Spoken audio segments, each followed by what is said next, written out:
Welcome to episode 267, the final episode of Board Game Blitz, a podcast about all things board games that you can listen to in less time than it takes to give your friend a proper hug after a 10-year project together.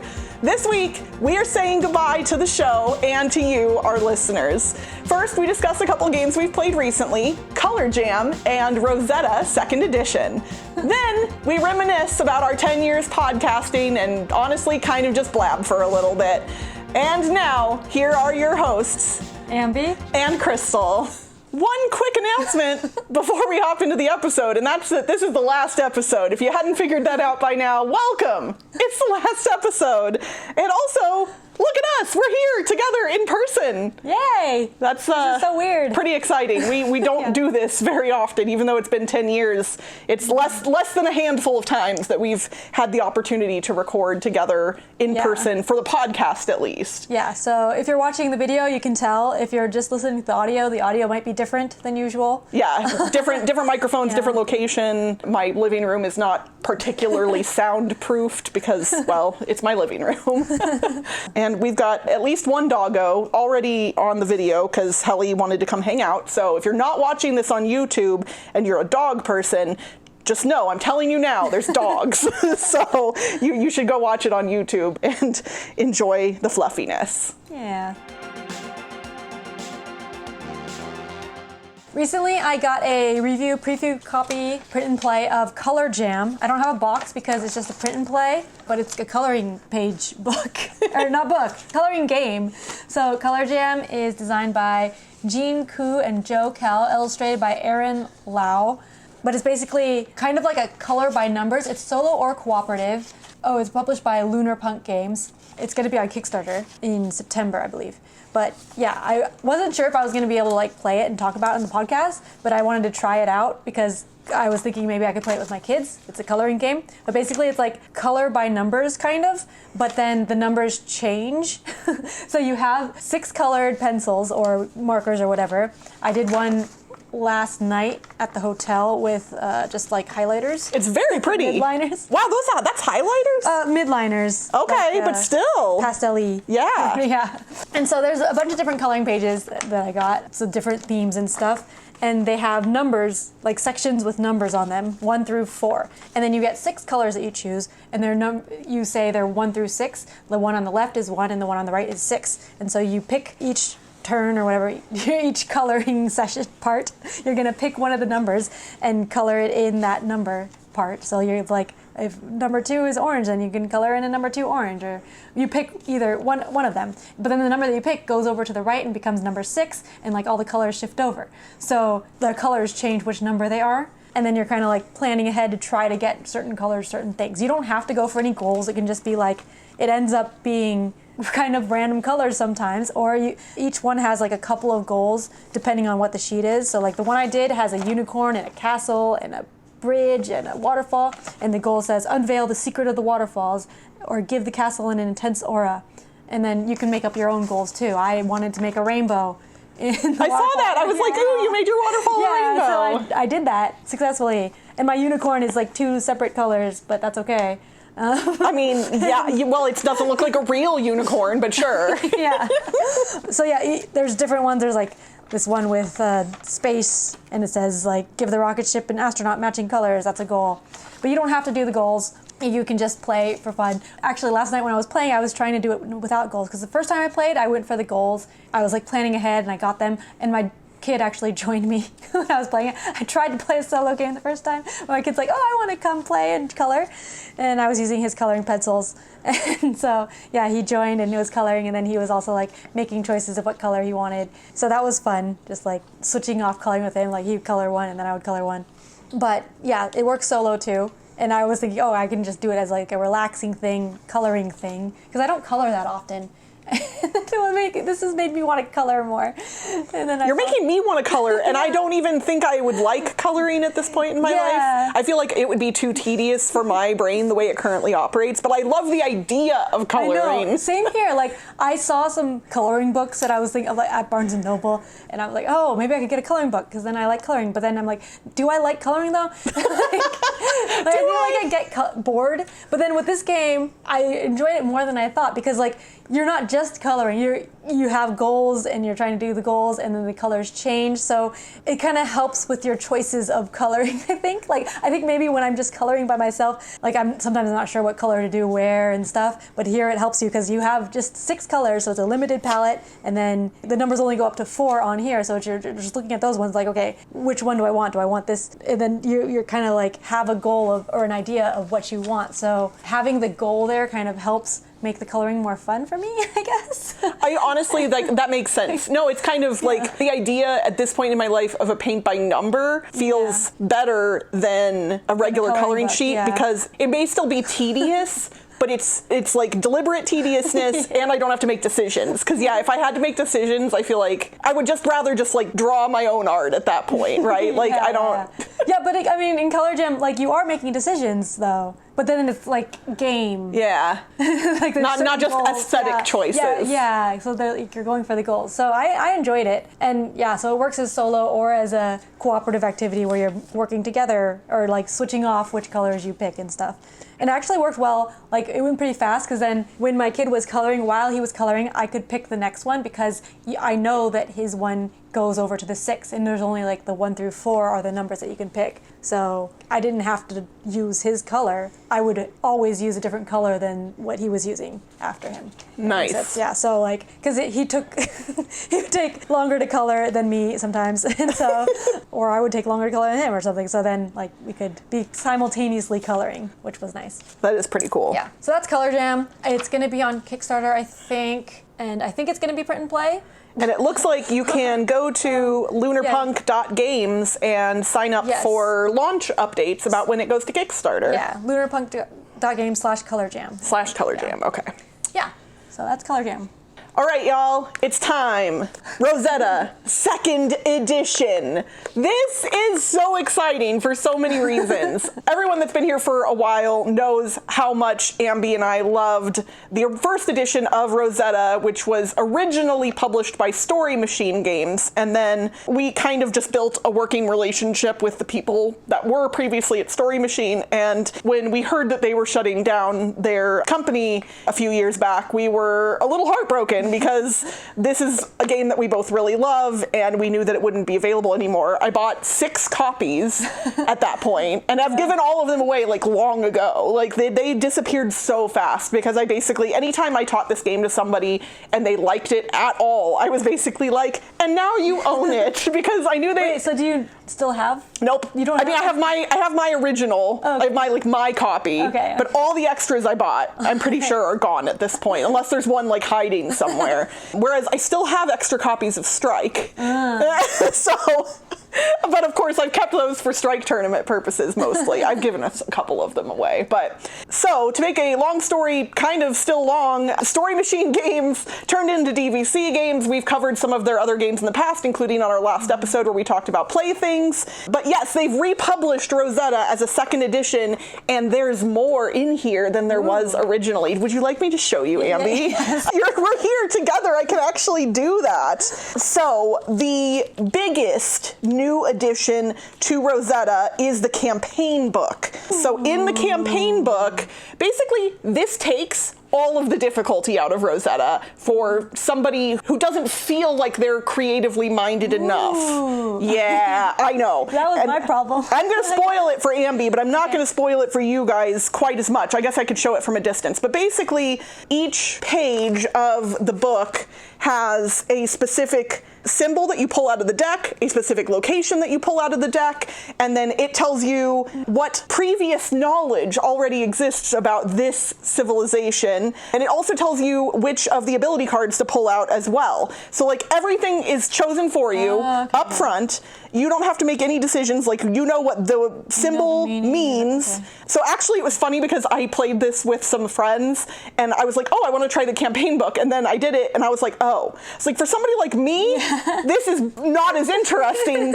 But I still did get to be creative, because in the course of the game, when they give a word that is not the word, you still have to draw it in the language. And if it's not listed here in the previous knowledge, because there's a bunch of glyphs present, if it's not there, you still have to make it up, which I was able to do. So one of the glyphs here for this page is animal, and I think they did like prey, or it's carrion, you're like the source of the hunt. It got weird. It always gets weird in this game. And so I drew the symbol for the animal that's in here, and then like I put an X through its head, basically. So I was like, and it's dead now, which was funny. But yeah, this essentially takes kind of a lot of the heavy lifting off of the author to come up with everything on their own from scratch, essentially. And there's so much in the campaign book. Like, does the order matter? Like just individual things? They're just individual things. I have not specifically looked at, like, I want to be able to have other people use this with me, because I love being the author, but not everybody does. But similar to first edition, you have a bunch of ability cards, you've got location cards, and then all the glyph cards. And there's way more glyphs in this version than there were in the original. Or maybe not way more, but there's definitely more. Some of them are familiar, some of them are new, I believe, but they all look awesome, as per usual. There is a token for the author, even though, like, that makes, like, it's not like you're ever gonna forget, but they literally made a tiny, like, Rosetta stone, essentially, which I think is adorable. But yeah, all the other cards are gonna be very similar to what you've seen before if you've played the game. The campaign book, I think, is a really lovely addition. I think that's gonna make the game more approachable for people who may otherwise have been a little too scared to try it out. And it'll hopefully make it hit my table more, because not everybody in my group, like, this is not necessarily their type of game, but it's mine. And I feel like if I don't want to be the author every time, now I have a way to pass it off to somebody else and they won't feel quite as stressed about it. So DVC, I know you wanted my thoughts on second edition of Rosetta, and I love it, unsurprisingly. So I'm so grateful that DVC sent this over to me, even though they know I already own regular Rosetta. And Rosetta, both first and second edition, were unearthed by Jasper Beatrix. You know, this was found, right? Like, all this, the language. This was not, no, it was designed by Jasper and decorated by Michaela Dawn, and then published by DVC. So yeah, I'll never stop recommending this game as far as I'm concerned. And I just wanted to give it a little bit more love before we ended the show, since it's one of my all-time favies. So that is Rosetta, second edition.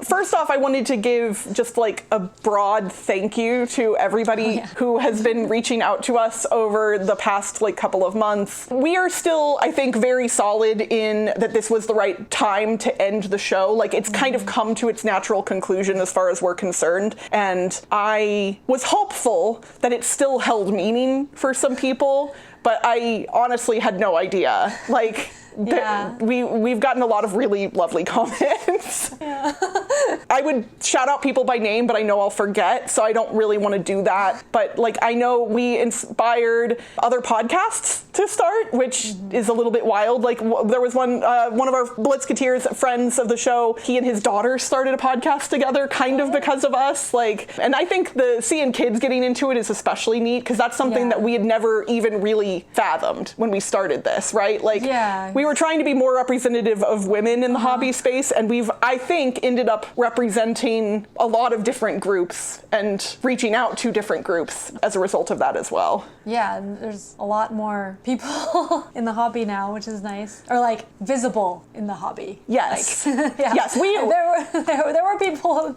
Gaming has always been a hobby populated by diverse peoples, but more diverse voices have come to the forefront, gotten more attention, and been lifted up by the community. And I'm not saying we're responsible for that by any means. I think we're maybe one very small piece of that puzzle, but it is one of the reasons we started the show in the first place. In 2015, when we met, there were no board game podcasts hosted by women. None. Like that 2015, I mean, it was simultaneously a very long time ago and not at all very long ago. I mean, podcasting had been around kind of since what, like mid 2000 aughts, like ish. I don't know. I didn't really listen to podcasts. Yeah, because the iPod is where podcasting like really kind of, so it had been probably a decade of general podcasting, and a lot of hobbies have a lot of podcasts, but board games had a lot of podcasts already at that point. And the fact that there were none by women just felt wrong. And now you can go to any number of social media platforms, and I say social media kind of broadly because that really does include, I think, YouTube and TikTok and other platforms like that, even though it's a little less social media. They've all kind of turned into content farms.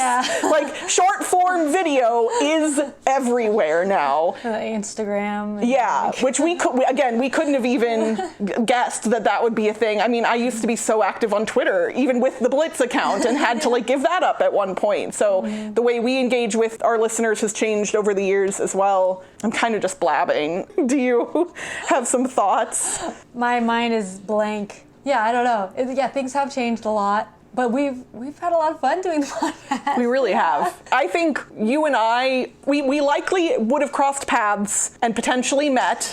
Well, like it depends, right? Like it depends. We've both gone to board game conventions. That's and true. so I think it is within the realm of possibility that we would have met one another. Yeah. But I mean, the games that we usually play aren't like... are different. Different, so we might not have like played a game together. Or, yeah. And at least you used to be very shy at conventions. I'm still very shy at conventions. You're a little less shy, just a little. And for the record, being shy is fine. Maybe because I know you. I guess that's true. I'm a little less shy saying hi to you. Yes.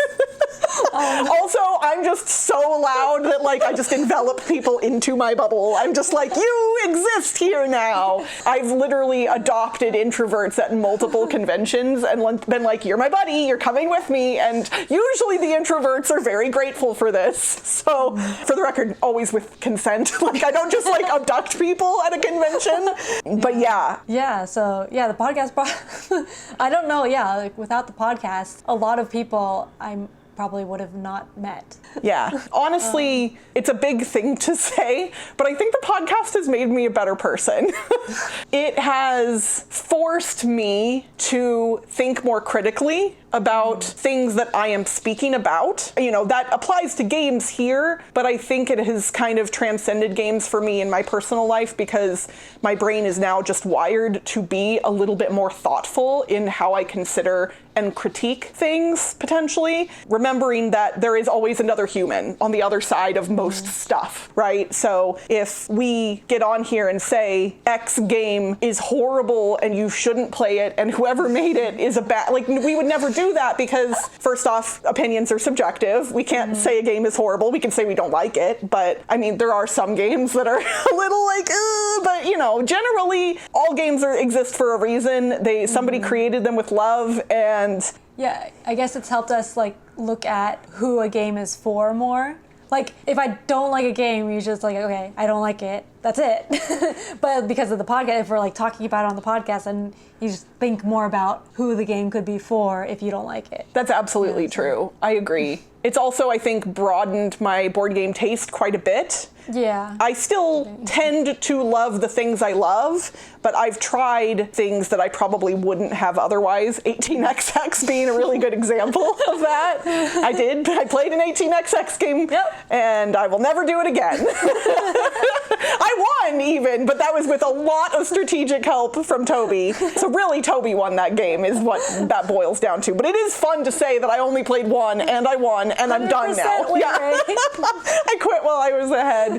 And I think your love of like dexterity style games, especially the kind of stuff they have at BGG Con, I think that rubbed off on me as well. I've always enjoyed kitschy or like quirky things, but like when we were at BGG Con together one year, like seeing you get so excited about the dexterity game section, I was like, now I'm excited about it. Like, and it wasn't even something that was really on my radar because I hadn't been to BGG Con before. So I think you've influenced my game taste a little bit, which is nice. I like being a more diverse gamer, or at least being willing to look at things that I maybe wouldn't have before. Yeah, same here, yeah. And like hearing games that you talk about, and then I'm like, okay, add it to my want to play list, and like, which is still always growing. And but yeah, with both the podcast and YouTube videos too, I like got into more games that I usually wouldn't play. Like I tried out solo games, and I found out I don't like solo games that much, but then I still will play them sometimes for the podcast or for making a video or something. And like when we did Twitch streaming too. Yeah, and we've gotten to meet so many amazing people because of the podcast. Like, again, we might have met them otherwise, but, you know, we've gotten to meet some of our content creation heroes over the years. We've gotten to meet gamers galore from all parts of the world. Like, Dave and Ilka Luza, shout out to, I know I wasn't going to name anybody, but Dave gets a shout out specifically for Atmosfear, because, like, seeing a man from Germany get right up next to a television to listen to the gatekeeper in Nightmare and then get jump scared by him. Those are core memories for me. And I have so many really lovely memories of conventions and online events. Like, it didn't even have to be in-person stuff, because there are plenty of people who aren't able to travel to conventions. And especially when it comes to online, our, like, the Blitzketeer community. Yeah. We started with a Slack channel that was specifically for people who supported us on our Patreon originally. Mm-hmm. And then I think around pandemic times, we switched over from Slack to Discord, which I do think, I used to hate Discord and now I use it every day. It's very strange. But we also at that point opened up our community, our online community, to everyone. So paid supporters still get perks, but we allowed other people to join the community as well. And that was probably one of the best decisions we've ever made, because our Discord is now populated by a variety of people of all ages from all over the world. It is a very welcome and inclusive place, and it is a safe place to go and hang out and play games anytime you want, basically. Like, we have people that just pop up and say, hey, does anybody want to play X, Y, Z today, tomorrow, whenever? And usually somebody says yes. So I love that we've created a space where people can find other people who love games like they do. Yeah, I wish I liked playing games online. I mean, hey, that's, you know, we've all got our specific little quirks and whatnot. Even though this is the last episode of the podcast, the Board Game Blitz YouTube channel is not going anywhere. So, Ambie, do you want to talk about maybe what you potentially have planned for the future of the YouTube channel? Well, I don't plan that far ahead, but it's going to exist, basically. It's going to exist. I still, like, I do monthly videos of what I've been playing recently, or what I've played in the previous month. So I, like, always go over highlights from the previous month, my stats, because I log all my plays. So I do that every month, and then I've been covering children's games, so I have some more children's games to cover, doing game overviews. I might do some more reviews now, since I'm not doing the podcast anymore, so I might start doing some, like, reviews of actual games. I did one review of Cozy Stickerville. Nice. That's my second, like, official review. Yep. So I might start doing more reviews, or maybe, like, more overviews of non-children's games too. I don't know. Wherever the wind takes you, basically. I do have ideas for more, like, list videos. I'm thinking of doing a list of escape room games to play with your kids. Ooh. Escape room board games. I like that. Like, yeah, I had a list of, like, 12 escape room board games you should play. And so I'm, like, trying to think 12 escape room board games you should play with your kids. Oh, man. Yeah, so I'm getting a list there, because I've been playing a lot of escape room games with my kids. Yeah, well, your kiddos like real escape rooms, too. Yes, we did 2 today. You did 2 today? In a row. That's amazing. Yeah.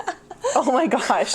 And we are going to keep the social media pages for Board Game Blitz on and active. I don't know with what frequency we will be posting to those necessarily. Yeah. I probably will still occasionally, like, take pictures at game days and post things. And it's funny, in the past, I've kind of occasionally withheld some of that from social media because I wanted to talk about things on the podcast, and I didn't want to, like, completely spoil it. Like, oh my God, this game is amazing. and then on the podcast be like, here's my review of this. Spoiler alert, I liked it. So yeah, I might post a little bit more on social media. Our Discord community is going to stay active. I'm in there every day. We've got a lot of people who are active in there all the time, and that's not going anywhere. So yeah, if you're not in our Discord and you do enjoy playing games online with other people, both board games and video games, it's a good place to come hang out occasionally. So do we have any advice that we would like to impart to our listeners, to other board game podcasters that are going to be taking the torch from us and running with it beyond? What are your thoughts? What do you want to leave people with, I guess? Have fun playing board games. Don't take things too seriously. Yeah. Podcasting, gaming, a single game, anything. It's not worth stressing over. It's for fun. You want to make sure you're having a good time with it. And like, if it stops being fun, or if it starts getting too stressful and stuff, then you might want to take a break or think about why you're doing whatever you're doing. Yeah, I'm glad that we didn't necessarily get to that point with the podcast. Yeah. Like, we were still happily recording together. When I came to Ambie, I was like, oh my gosh, I was like, I don't know how to tell her. But this was, gosh, back in, when did I first present to you the idea of us ending the show? I feel like it was like January. Yeah, I wanted to say January or February. I'm not ish, because it was one of those things. It had been in my head for a few months at that point already, and it was one of those things where I just wasn't sure. I was like, do I actually want to not do this anymore? Because, and one of my friends actually asked me, they were like, is it going to be weird not hanging out with Ambie all the time? And I was like, yeah, I was like, we've literally hung out for an hour or more every couple weeks, every 2 weeks-ish for 10 years. Like, I've talked to you more than many friends in my life that I would generally have considered to be closer friends to me than you at that point. Yeah. But like, you and I were very regular. We've got scheduled talking time. We never lost an episode. Like, we never lost audio completely. We never had to throw anything out. We never missed an episode release date ever, which is all credit to you, because you're the one doing the editing and the uploading. And that's still wild to me, because like, podcasters miss dates. Life happens. But we were just trying not to, and somehow life doesn't happen to me. Marriage, divorce, twins, microphone mishaps, it does not matter. You can throw anything at us, and apparently we'll still release podcast episodes. Yeah, but it will be weird. Gotta schedule talking time without podcasts. It is, and for the record, it's funny. It's also awkward for us to be in the same room together while we're talking. Like, as much as we've spent so much time together, we haven't actually spent that much time in the same room. So like, even though you and I are super close in a lot of ways, it's different. Yeah, we're an online friendship. We are. We're an online friendship. Yeah. And we just happen to see each other in person every now and then. The introvert and the extrovert. Just wait till we drop our musical album.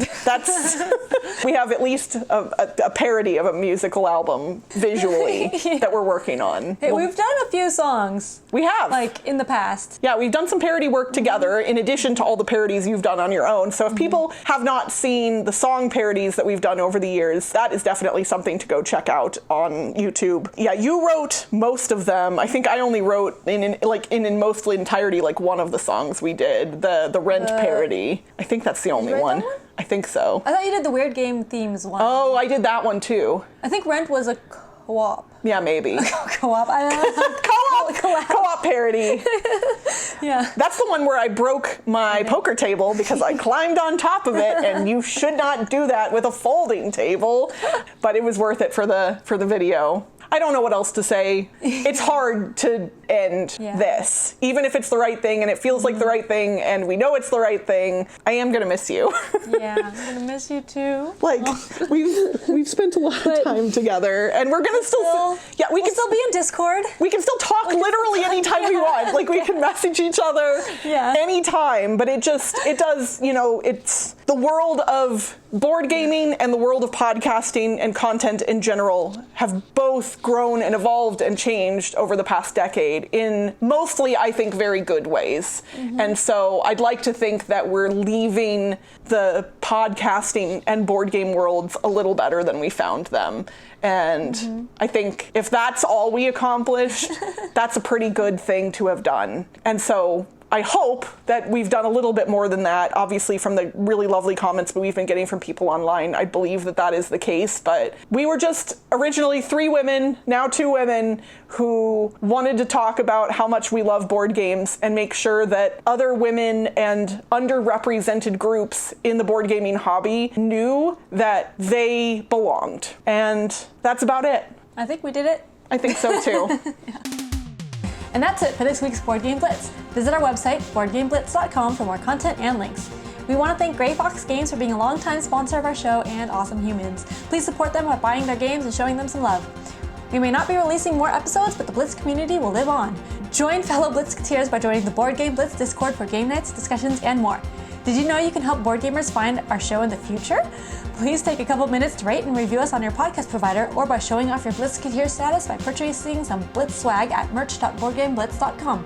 Want to just give us money and enjoy some unique perks? Check out our Ko-fi page at ko-fi.com/boardgameblitz today.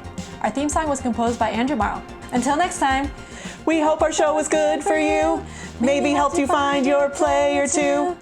We will miss you, but it ain't no lie. Gamers, bye, bye, bye. Bye, everyone.